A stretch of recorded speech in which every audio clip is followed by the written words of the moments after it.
2013년 7월 27일에 한국전 참전용사 정전 기념일로 선포됐습니다. 뉴저지 유니언시티 정보청사의 태극기가 개양됐습니다. 한국전 정전 60주년을 기념하기 위해서입니다. 대뉴욕지구 광복회와 뉴욕 학부모협회가 서재필 박사 유적지를 탐방하는 프로그램을 준비했습니다. 앤서니 위너 전 의원의 지지율이 급락하고 있습니다. 한국 노인들의 미국 생활 적응이 타민족 이민자보다 더 어려운 것으로 나타났습니다. 이상은 이 시각 주요 뉴스입니다. 여러분 안녕하십니까? KBN 뉴스입니다. 2013년 7월 27일이 한국전 참전용사 정전 기념일로 선포됐습니다. 당시 이름도 들어보지 못한 동양의 작은 나라 한국의 자유를 지키기 위해 16개 나라에서 온 젊은이들의 수는 194만 명이었다고 합니다. 자유를 향한 열정과 용기를 보여준 이들을 기억하는 날입니다. 버락 오바마 대통령은 한국전쟁 정전 60주년 기념일을 이틀 앞둔 어제 한국전쟁의 의미를 되새기고 참전 용사들의 노고를 치하하는 포고문을 발표했습니다. 대통령은 포고문을 통해 오는 7월 27일을 한국전 참전용사 정전 기념일로 선포했습니다.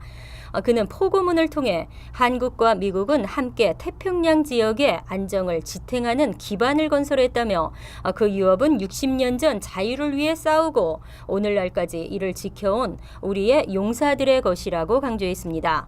또 3년이라는 긴 전쟁 기간 동안 집을 떠나 알지도 못했던 나라, 만나보지도 못했던 사람들을 구하기 위해 특별한 용기를 보여준 이들을 기억해야 한다며 전쟁은 끝났지만 앞으로 평화를 지키고 기억해야 할 것이라고 덧붙였습니다. 오바마 대통령은 나는 미국 대통령으로서 헌법과 법률이 부여한 권한에 따라 2013년 7월 27일을 한국전 참전용사 정전 기념일로 선포하고 모든 미국 국민들이 한국전 참전용사들의 명예를 기리는 기념식과 행사에 참여해 이날을 기념할 것을 당부한다고 선언했습니다. 뉴저지 유니언시티 정부가 지방자치단체로는 이례적으로 시청 앞에 태극기를 개양했습니다. 한국전 정전 60주년을 기념하기 위해서입니다. 주성훈 기자가 보도합니다. 뉴저지 유니언시티 시청 앞에 위치한 인터내셔널 공원. 세계 각국의 기념일을 맞아 해당 국가의 국기를 개양하는 이곳에 최초로 태극기가 걸렸습니다. 한국전 정전 60주년을 맞아 참전 용사들에 대한 감사와 한미 동맹 관계의 소중함을 되새기기 위해서입니다.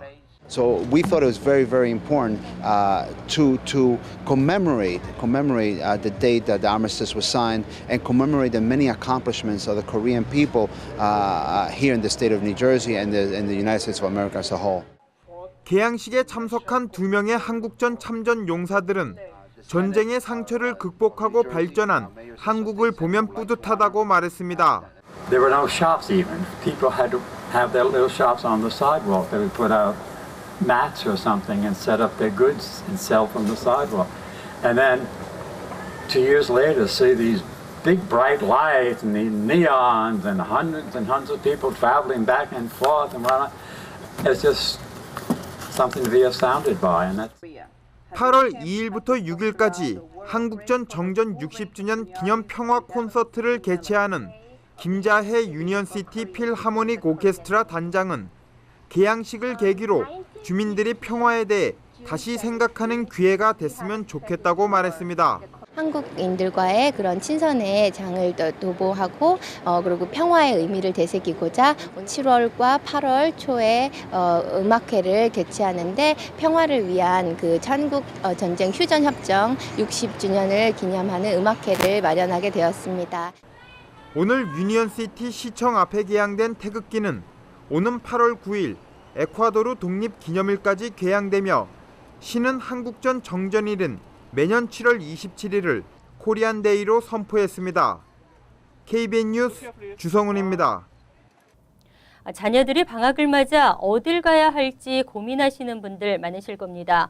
대뉴욕지구 광복회가 자녀들에게 한국인이라는 정체성을 심어주고 긍지를 가질 수 있는 행사를 준비 중입니다. 금홍기 기자가 보도합니다.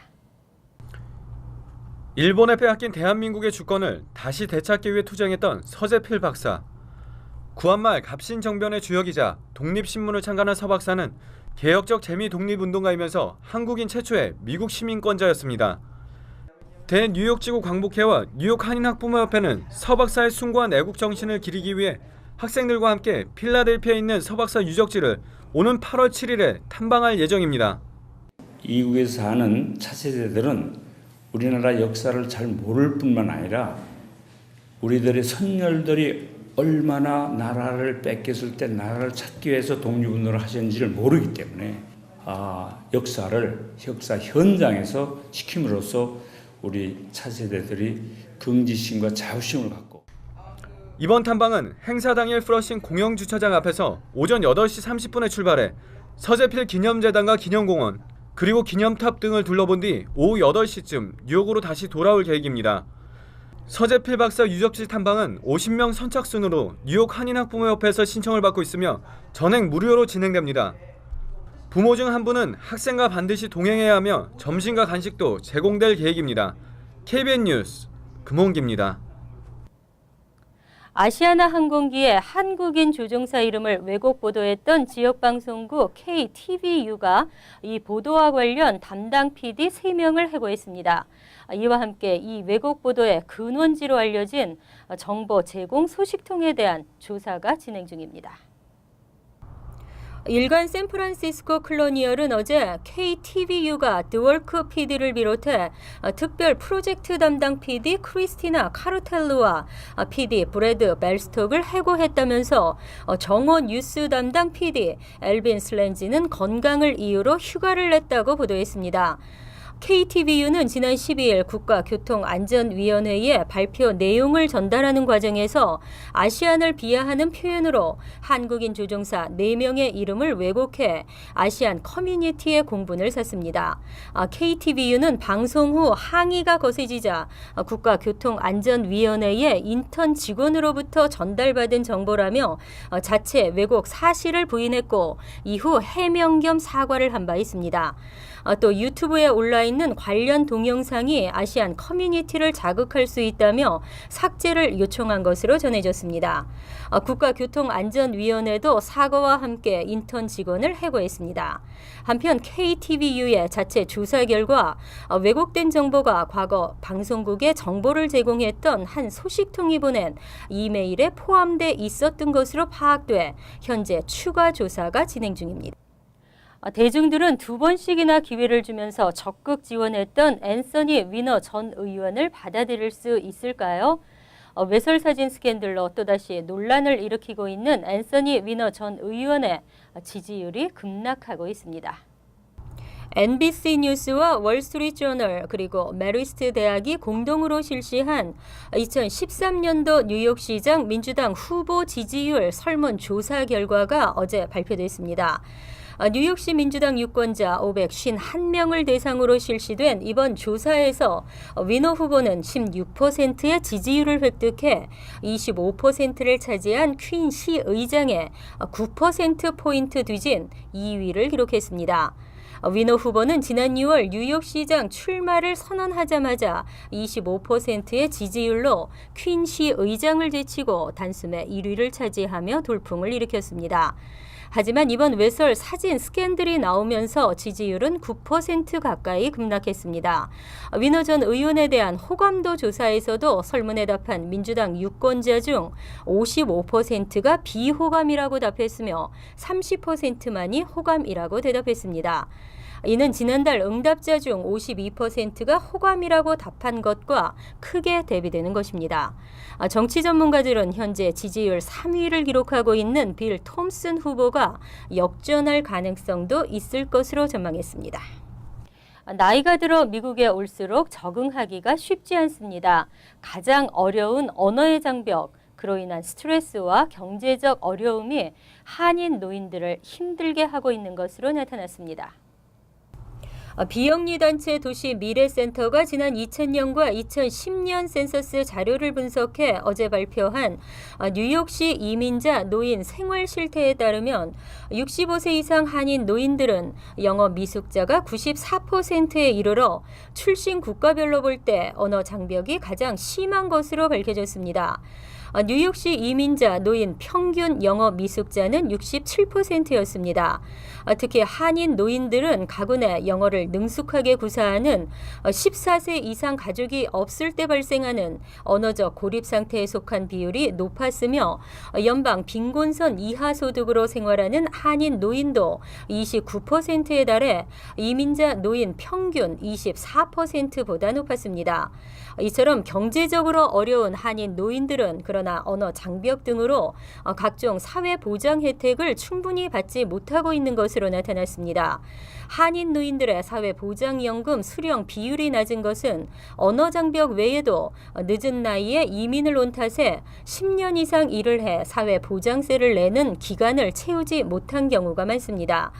또 한인 노인들의 언어 장벽은 학력이 비교적 낮은 것도 원인으로 파악됐는데 25에서 64세 뉴욕시 한인의 대졸자 비율이 58%인 반면 65세 이상 노인들은 절반 정도인 27%만 대학 학력인 것으로 조사됐습니다.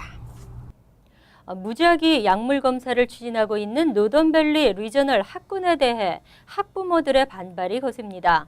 학부모들은 사생활 침해라며 강력히 반대하고 있고 학군 측은 시행을 강행하려 하고 있어 마찰을 피할 수 없게 됐습니다.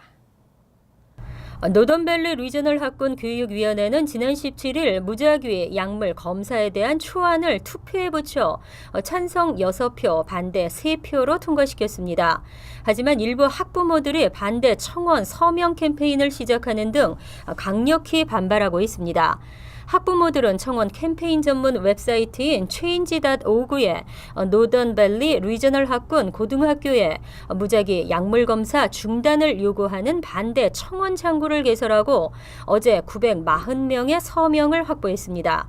학부모들은 청원서에 노던밸리 리저널 학군이 무작위 약물 검사 문제에 대한 철저한 조사나 공개 토론 없이 추진을 강행하려 하고 있다고 지적한 후 사생활 보호법에 저촉되는 이 정책은 결코 시행돼서는 안 된다고 강조했습니다.